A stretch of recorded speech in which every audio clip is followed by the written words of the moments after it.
Walaupun Israel dikenal sebagai negara yang diperuntukkan kepada umat Yahudi, namun sebenarnya banyak pemuka agama Yahudi yang menolak mendirikan negara Israel. Setidaknya ada dua alasan kenapa para pemuka agama Yahudi ini menolak negara Israel.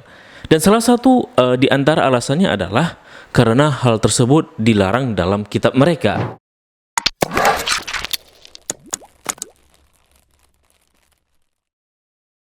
Assalamualaikum warahmatullahi wabarakatuh. Selamat datang kembali di channel Rabbanians ID bersama saya Zulfan Afdillah. Beberapa minggu yang lalu kita telah membahas mengenai rahasia di balik misteri rambut jambang panjang yang sering digunakan oleh laki-laki Yahudi.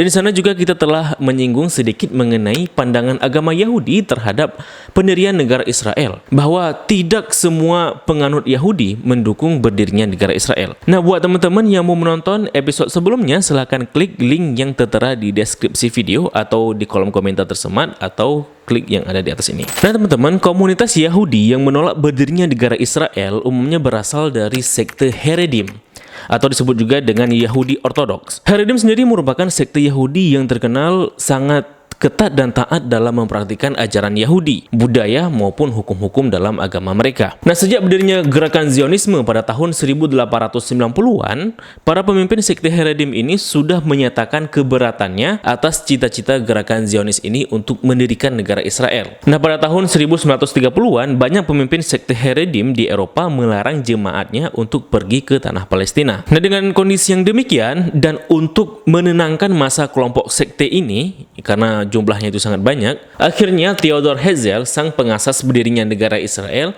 mencoba mengumpulkan dukungan dari satu rabi yang paling berpengaruh saat itu, yakni Rabbi David Moshe Friedman. Nah, selama 3 tahun mereka saling kontak untuk mencoba mengadakan konferensi para rabi demi mempromosikan gerakan Zionisme ini, namun tidak pernah terjadi. Nah, pada tahun 1889, Rabbi Joseph Dov Slovesik menghujat gerakan Zionisme sebagai sekte mesianik palsu pada abad ke-17. Nah, pada tahun 1903, Rabbi Shlomo Dovber Schneerson, waduh ribet banget ya, dari Lubavitch menerbitkan Kuntres Umayyan yang membuat polemik kuat untuk melawan Zionisme. Nah, salah satu Rabi Ortodoks yang paling lantang menolak Zionisme adalah Rabbi Chaim Eleazar Spira. Nah, salah satu gerakan Yahudi Ortodoks yang paling vokal menolak negara Israel di era modern ini adalah gerakan Naturikarta, yang mungkin sering teman-teman lihat di beberapa media. Selain itu juga ada kelompok lain seperti Sikrikim yang dicap sebagai kelompok teroris oleh pemerintah Israel. Kemudian juga ada kelompok Satmar, Miskenos Horoim, Shomer Emunim yang merupakan komunitas Yahudi paling taat beserta cabang-cabangnya seperti Toldos Aharon dan Toldos Avraham Yitzhak, dan masih banyak lagi. Nah, penolakan kelompok Yahudi Ortodoks terhadap gerakan-gerakan Zionisme ini dikarenakan dua alasan mendasar. Pertama, kelompok Yahudi Ortodoks memandang bahwa gerakan Zionisme ini merupakan gerakan sekuler yang diisi oleh orang-orang yang tidak taat terhadap hukum agama Yahudi, bahkan pula mereka ateis. Dan mereka tidak ingin ajaran Yahudi mereka digerus oleh pemikiran sekuler yang membuat umat Yahudi menjauh dari agama. Dan benar saja teman-teman, para pendiri serta para pemimpin negara Israel itu berasal dari golongan Yahudi sekuler yang ateis. Contohnya nih, seperti Theodor Herzl, yang dengan jelas menyatakan bahwa negara Israel yang ia cita-citakan agar menjadi negara yang sekuler. Begitu pula Perdana Menteri Israel seperti David Ben Gurion, Golda Meir, Yitzhak Rabin, di mana mereka juga seorang yang tidak beragama atau ateis. Nah teman-teman, alasan kedua, kelompok Yahudi Ortodoks yang dikenal taat dengan hukum agama ini menganggap mendirikan negara Israel merupakan bentuk pelecehan terhadap hukum Yahudi, karena hal tersebut bertentangan dengan apa yang ada dalam kitab mereka. Dan isu inilah yang paling gencar menjadi pegangan kaum Yahudi Naturikarta untuk menolak negara Israel. Para pendukung Zionisme dan negara Israel, baik dia Yahudi atau Kristen, bahkan Muslim sekalipun, yang mendukung negara Israel menganggap pendirian negara Israel merupakan hal yang dimaklumi karena menurut kitab Yahudi, tanah Palestina punya kaum Yahudi, bukan Arab, dan mereka berhak atas tanah Yahudi itu menurut mereka ya. Nah, kalau mereka menggunakan klaim teologis dari kitab suci untuk membenarkan berdirinya negara Israel, nah oleh karenanya dalam video kali ini kita pula akan melihat bagaimana klaim teologis pula yang dibawakan oleh komunitas Yahudi Ortodoks yang anti Zionisme, bahwa menurut kitab Yahudi mereka negara Israel merupakan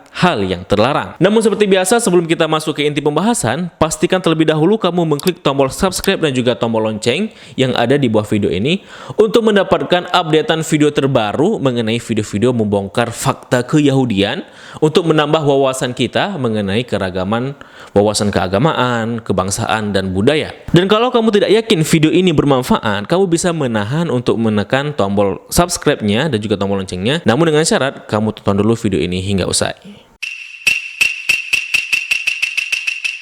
Sebelum kita masuk ke ayat yang dimaksud, kita harus pahami dahulu kitab-kitab yang dijadikan rujukan oleh umat Yahudi secara otoritatif. Nah, adapun rujukan utama kaum Yahudi sudah tentu kita ketahui semua adalah kitab Taurat atau Torah ya. Namun orang Yahudi meyakini bahwa saat Tuhan menurunkan hukum Taurat dalam bentuk tertulis ya, tulisan, Tuhan juga menurunkan hukum Taurat dalam bentuk lisan. Nah, Taurat dalam bentuk tulisan yang sering kita lihat itu dikenal dengan sebutan Torah Sebiktav, dan Taurat dalam bentuk lisan disebut dengan Torah Sebealpeh. Nah, Torah yang dengan lisan ini harus diwariskan secara turun-temurun, secara hafalan dan bersanad, hingga akhirnya pada abad ketiga, karena khawatir tradisi periwayatan Torah lisan ini hilang, akhirnya Rabbi Yehuda Hanasi mendokumentasikan Torah lisan tersebut dalam bentuk tulisan yang kemudian dikenal dengan istilah Mishnah. Nah, sebelum Torah lisan ini ditulis dalam bentuk Mishnah, para pemuka Yahudi telah memberikan tafsiran, komentar, serta analisa terhadap tiap bagian hukum-hukum lisan Torah Sebealpeh tersebut ya, tiap-tiap hukum Torah dalam bentuk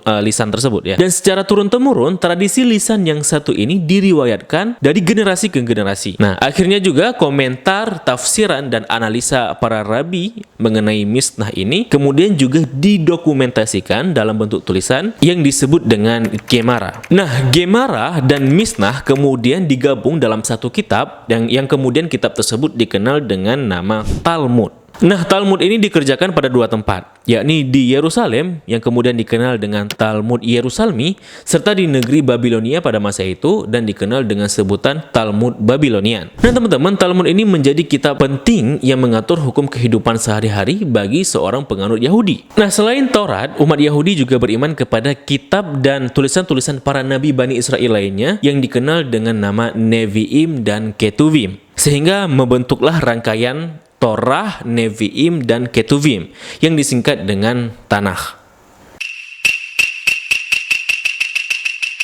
Nah, dalil yang dijadikan oleh Yahudi Ortodok untuk menentang Zionisme dan negara Israel adalah mengenai 3 sumpah dengan Tuhan yang termuat dalam Talmud, tepatnya dalam Mishnah Ketubot pasal 111a yang berbunyi bahwa pertama, bagi umat Yahudi tidak dibenarkan berimigrasi ke tanah Palestina atau bagi mereka tanah Israel ya, dengan jumlah massal dan juga dengan kekuatan penuh. Dan kedua, umat Yahudi tidak dibenarkan memberontak dengan bangsa-bangsa lain di dunia. Dan yang ketiga, sekiranya umat bangsa lain tidak menganiaya umat Yahudi secara berlebihan. Nah, bagi Yahudi Ortodoks memahami bahwa mendirikan negara Israel itu sama dengan melanggar sumpah yang ada dalam Mishnah ini. Namun perlu dipahami pula bahwa seperti yang sudah kita jelaskan di awal video, bahwa penolakan Yahudi Ortodok terhadap Zionisme tidak melulu soal 3 sumpah yang kita jelaskan tadi. Akan tetapi juga soal kekhawatiran akan terancamnya komunitas Yahudi Ortodok yang dikenal sangat ketat dan taat mempertahankan tradisi Yahudi dengan para simpatisan Zionisme yang umumnya para Yahudi Hiloni atau Yahudi sekuler, bahkan ateis seperti itu. Nah, melihat kondisi yang begini, akhirnya pemerintah Israel mencoba upaya PDKT terhadap Yahudi yang taat agama ini dengan penggunaan simbol-simbol agama pada instansi pemerintahan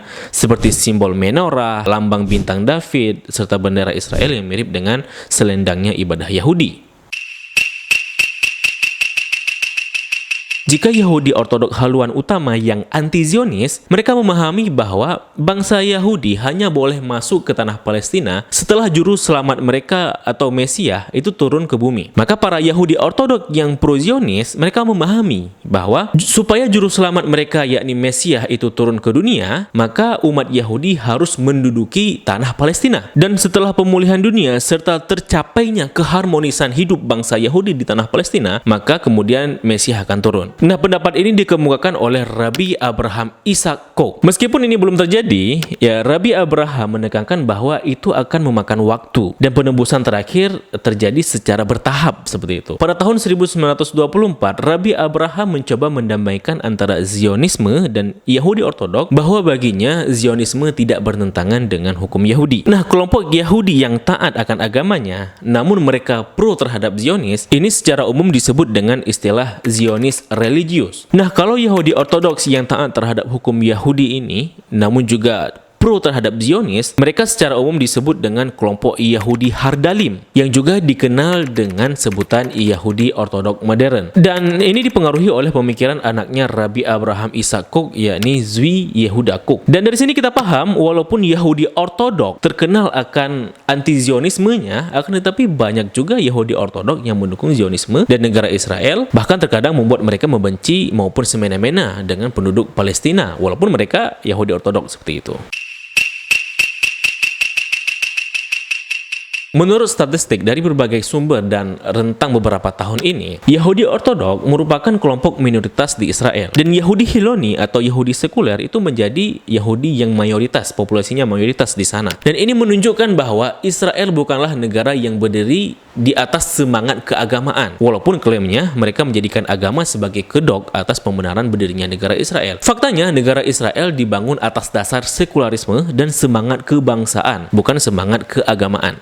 Oke teman-teman, mungkin ini saja untuk episode kali ini. Coba kalian simpulkan apa yang telah kalian pahami mengenai pembahasan topik kita kali ini di kolom komentar. Nah, apakah kalian menyukai video ini? Langsung saja klik tombol subscribe dan juga tombol loncengnya untuk mendapatkan updatean video terbaru mengenai topik tentang fakta-fakta Yahudi di channel Rabbanians ID. Dan kalau video ini sedikit banyak memberikan wawasan kepada teman-teman, jangan lupa untuk mengklik like dan juga share agar banyak yang mengetahui mengenai video ini. Akhirnya sampai pula kita di ujung video. Saya izin pamit, terima kasih telah menyaksikan. Mohon maaf apabila ada kesilapan dan kesalahan. Sampai jumpa di episode berikutnya. Billahi taufiq wal hidayah. Wassalamualaikum warahmatullahi wabarakatuh.